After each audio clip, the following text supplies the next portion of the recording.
പ്രോപ്പർട്ടിയിലേക്ക് കടക്കാം. അടുത്തതായിട്ട് നമ്മൾ പഠിക്കുന്നത് ഡി ബ്ലോക്ക് എലമെൻസിൻ്റെ മെറ്റൽ 2+ അയോണുകളായിട്ട് മാറുമ്പോൾ ഉണ്ടാകുന്ന ഇലക്ട്രോഡ് പൊട്ടൻഷ്യലിൻ്റെ ട്രെൻഡാണ്. അപ്പം മെറ്റൽ ചേഞ്ചസ് ടു മെറ്റൽ 2+ൻ്റെ സ്റ്റാൻഡേർഡ് ഇലക്ട്രോഡ് പൊട്ടൻഷ്യലിൻ്റെ ട്രെൻഡാണ് നമ്മളിനി പഠിക്കുന്നത്. അപ്പോൾ സ്റ്റാൻഡേർഡ് ഇലക്ട്രോഡ് പൊട്ടൻഷ്യൽ ഒരു മെറ്റലിൻ്റെ മെഷർ ചെയ്യുമ്പോൾ സാധാരണയായിട്ട് അവിടെ 3 ഫാക്ടേഴ്സാണ് ഇമ്പോർട്ടൻ്റ് ആയിട്ട് വരുന്നത്. ഏതൊക്കെയാണവ? Hydration enthalpy, ionisation enthalpy and enthalpy of atomisation. Hydration enthalpy, ionisation enthalpy and enthalpy of ആറ്റമൈസേഷൻ.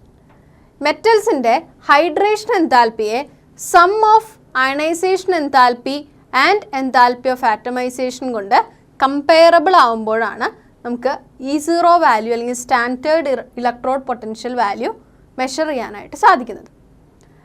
ഇവിടെ മറ്റൊരു കാര്യം കൂടെ നമ്മൾ പഠിക്കേണ്ടതായിട്ടുണ്ട്. ഹൈഡ്രേഷൻ എൻതാൽപ്പി വാല്യൂ, ഏതൊരു മെറ്റലിൻ്റെയും hydration enthalpy value is less than ionisation enthalpy and enthalpy of atomisation ആണെങ്കിൽ ആ മെറ്റലിൻ്റെ E0 വാല്യൂ അല്ലെങ്കിൽ standard reduction potential positive value ആയിരിക്കും. അത് വളരെയധികം ഓർക്കണം. Hydration enthalpy value less than the sum of ionisation enthalpy and enthalpy of atomisation ആണെങ്കിൽ അവിടെ മെറ്റലിൻ്റെ E0 വാല്യൂ പോസിറ്റീവാണ്. എന്നാൽ hydration enthalpy is greater than the sum of ionisation enthalpy and enthalpy of atomisation ആണെങ്കിൽ E0 വാല്യൂ നെഗറ്റീവാണ്. ഈ 2 കാര്യങ്ങൾ എപ്പോഴും ഓർത്തു വയ്ക്കണം.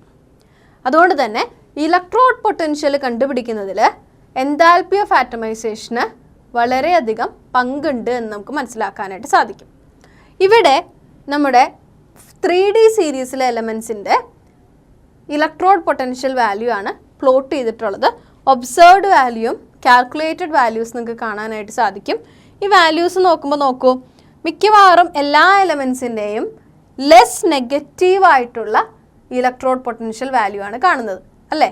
എന്നാൽ കോപ്പറിന് മാത്രമാണ് ഇവിടെ പോസിറ്റീവ് ഇലക്ട്രോഡ് പൊട്ടൻഷ്യൽ വാല്യൂ കാണുന്നത്. അപ്പോൾ കോപ്പറിന് E0 വാല്യൂ പോസിറ്റീവ് ആയിരിക്കുന്നതിന് കാരണം എന്തായിരിക്കും?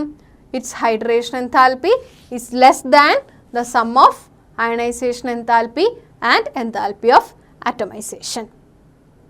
ഇതിൽ ഓരോന്നിൻ്റെയും ഇലക്ട്രോഡ് പൊട്ടൻഷ്യൽ നെഗറ്റീവും പോസിറ്റീവും ഒക്കെ ആയിരിക്കുന്നത് എങ്ങനെയാണ് എന്നും നമുക്ക് നോക്കാം.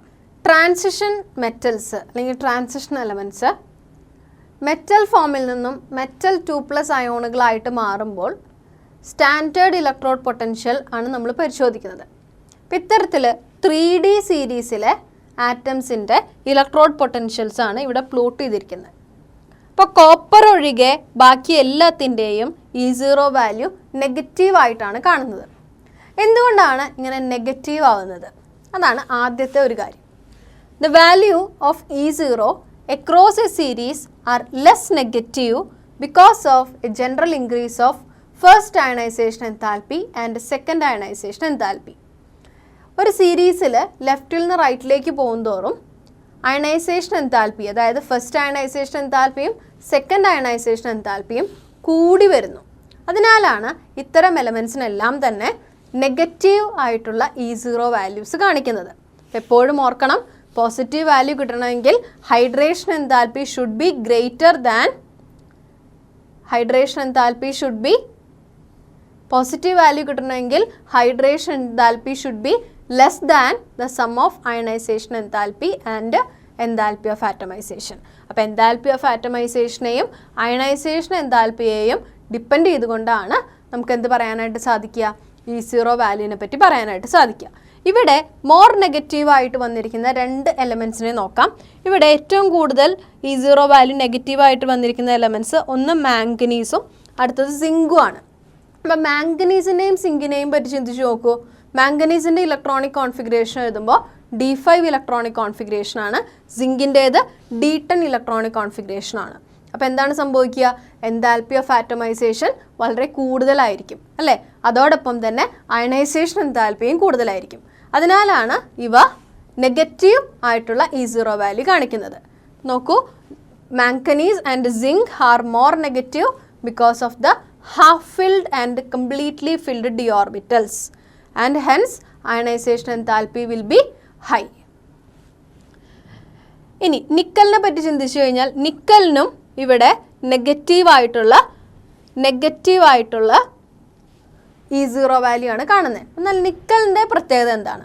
നിക്കൽ എന്തുകൊണ്ടാണ് നെഗറ്റീവ് E0 വാല്യൂ കാണിക്കുന്നത്? ഇവിടെ നിക്കൽ നെഗറ്റീവ് E0 വാല്യൂ കാണിക്കുന്നത് എന്തുകൊണ്ടാണെന്ന് വെച്ച് കഴിഞ്ഞാൽ nickel is more negative due to highest negative hydration enthalpy. Hydration enthalpy വളരെ കുറവാണ്. അപ്പോൾ ഹൈഡ്രേഷൻ എൻതാൽപ്പി ഹയസ്റ്റ് നെഗറ്റീവ് ആയതുകൊണ്ട് തന്നെയാണ് ഈ എലമെൻറ്റ്സ് അല്ലെങ്കിൽ നിക്കൽ എന്ന് പറയുന്ന എലമെൻറ്റ് E0 വാല്യൂ നെഗറ്റീവായിട്ട് കാണിക്കുന്നത്. ഇനി കോപ്പറിൻ്റെ കാര്യം ഒന്ന് ചിന്തിക്കാം. ഇവിടെ ഈ സീരീസിൽ പോസിറ്റീവ് E0 വാല്യൂ കാണിക്കുന്ന ഒരേ ഒരു എലമെൻ്റാണ് കോപ്പർ. അപ്പോൾ എന്തുകൊണ്ടായിരിക്കും കോപ്പർ പോസിറ്റീവ് E0 വാല്യൂ കാണിക്കുന്നത്? Copper is having positive E0 value because the sum of enthalpies of atomization and ionization is not balanced by the hydration enthalpy. അതായത് ഹൈഡ്രേഷൻ എൻതാൽപ്പിയുമായിട്ട് കമ്പയർ ചെയ്യുമ്പോൾ ionisation എൻതാൽപ്പിയുടെയും അതുപോലെ തന്നെ എൻതാൽപ്പി ഓഫ് ആറ്റമൈസേഷൻ ഈസ് സമ്മ് രണ്ടും തമ്മിൽ എന്ത് ചെയ്യുന്നില്ല, balanced ആകുന്നില്ല. അല്ലെങ്കിൽ നമുക്ക് പറയാം hydration enthalpy is less than the sum of ionization enthalpy and enthalpy of atomization. Because of this reason, copper is having positive E0 value. എന്തിനാണ് ഈ നെഗറ്റീവ് പോസിറ്റീവ് E0 വാല്യൂക്ക് ഇത്ര പ്രാധാന്യം? നമ്മൾ ഇലക്ട്രോ കെമിസ്ട്രി എന്ന് പറഞ്ഞ ചാപ്റ്ററിൽ നമ്മൾ പഠിച്ചു കഴിഞ്ഞു.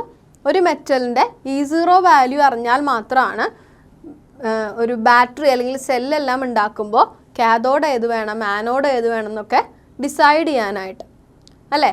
അപ്പോൾ അതുകൊണ്ട് E0 വാല്യൂ നെഗറ്റീവ് ആയിട്ടുള്ള ആൾക്കാരെയാണ് ആനോഡായിട്ട് എടുക്കുന്നതും E0 വാല്യൂ പോസിറ്റീവ് ആയിട്ടുള്ള മെറ്റൽസിനെയാണ് കാഥോഡായിട്ട് എടുക്കുന്നത്. ഇവിടെ സാധാരണയായിട്ട് കോപ്പറിനെ നമ്മൾ കാഥോഡായിട്ട് ഉപയോഗിക്കാറുണ്ട്. അപ്പോൾ കോപ്പറിൻ്റെ മറ്റൊരു കാര്യം കൂടി ഉണ്ട്. കോപ്പർ സാധാരണ ആസിഡുകളുമായിട്ട് HCl പോലുള്ള ആസിഡുകളുമായിട്ട് റിയാക്ട് ചെയ്ത് ഹൈഡ്രജനെ ഇവോൾവ് ചെയ്യുന്നില്ല. അതും പ്രത്യേകം ഓർക്കേണ്ട ഒരു കാര്യമാണ്. ഈ കോപ്പർ പോലെയുള്ള പോസിറ്റീവ് E0 വാല്യൂ ഉള്ള മെറ്റൽസ് HCl പോലെയുള്ള ആസിഡുമായിട്ട് റിയാക്ട് ചെയ്യുകയോ H2നെ ഇവോൾവ് ചെയ്യുകയോ ചെയ്യുന്നില്ല. എന്നാൽ ഇവ സാധാരണയായിട്ട് റിയാക്ട് ചെയ്യുന്നത് HNO3 അല്ലെങ്കിൽ H2SO4 പോലെയുള്ള ആസിഡുകളുമായിട്ട് മാത്രമാണ്. അതെല്ലാം പ്രത്യേകമായിട്ട് ഒന്ന് ഓർക്കുക.